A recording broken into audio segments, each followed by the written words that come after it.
Hello, my name is Mindy. I'm here before you today in support of the Buffalo Medical Cannabis Act. Being a realist, I know that in certain ways your hands are tied, especially when it comes to the state and federal level. So I will save my visions of sustainable reuse hemp farms, job creation, medical miracles, and all-around quality of life for another time. Today I ask that the current New York State Public Law 221 and the Fourth Amendment of the United States of America are upheld by the Buffalo Police Department. Current statistics show that 38.6% of the city is African American. Statistics also show that African Americans represent 80% of the arrests made for possession of marijuana. These numbers are indicative that there is racial bias implicitly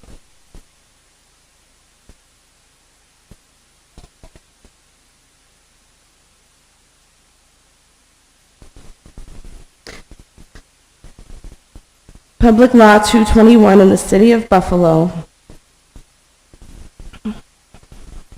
excuse me, I reread one of my sentences because I'm nervous. I was going to say, now, I'm no math whiz, never get that one twisted, but those numbers have me believing, especially since I've been living in this city for over 30 years, that not all of those African Americans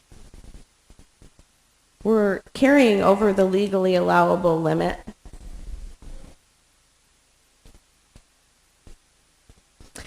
I don't believe they were all flagrantly showing it in a public space or brazenly burning the marijuana for all the world to see.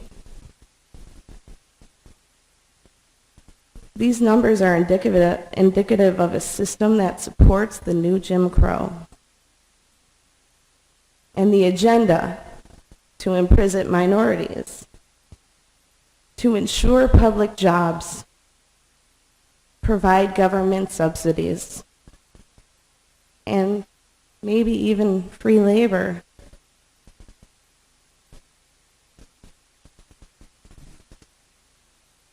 I guarantee if you stand up and enforce the current law,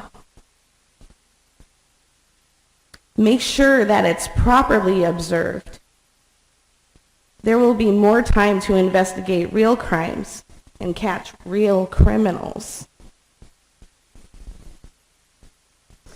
You will lighten the caseloads of overworked public defenders and save space on the judges' dockets and cell blocks for actual criminals.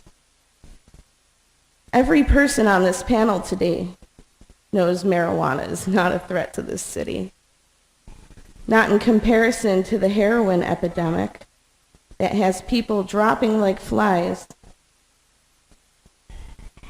You know what the most hurtful part of that is? That the government can do it to us.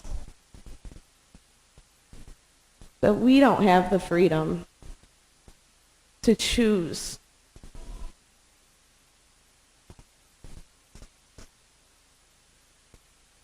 I believe that legalizing marijuana would provide more quality to the lives of the people in this city,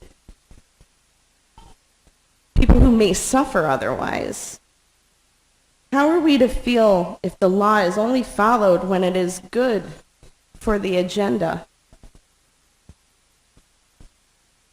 What makes one law more important? What makes someone else's agenda more important to the people of this city? But You know, this city is great because of the people who live here, despite the drug war, which we all know what that was. We keep on keeping on. Someday, at the end of the day, after we've worked our really crappy minimum wage job, we don't want to get drunk because guess what? We have kids. We want to hang out, have fun, be loose, let go of the pain and the burden that living in this space can bring.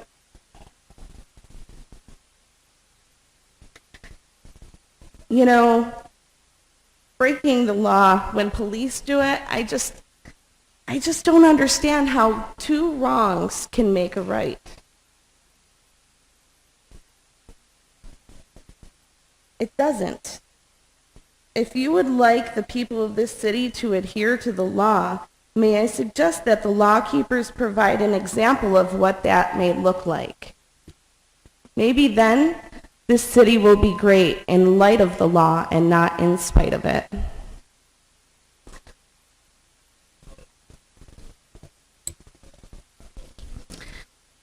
I know I'll be back, and I can't wait to see your smiling faces, because over the years I've gotten to see all of you in action, and I appreciate you.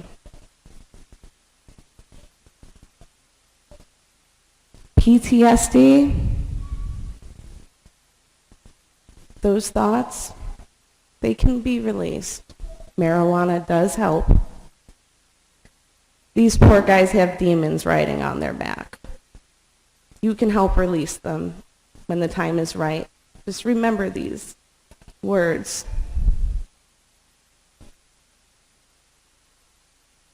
And next time you have a hangover or you're feeling really crappy, weed helps. Thank you.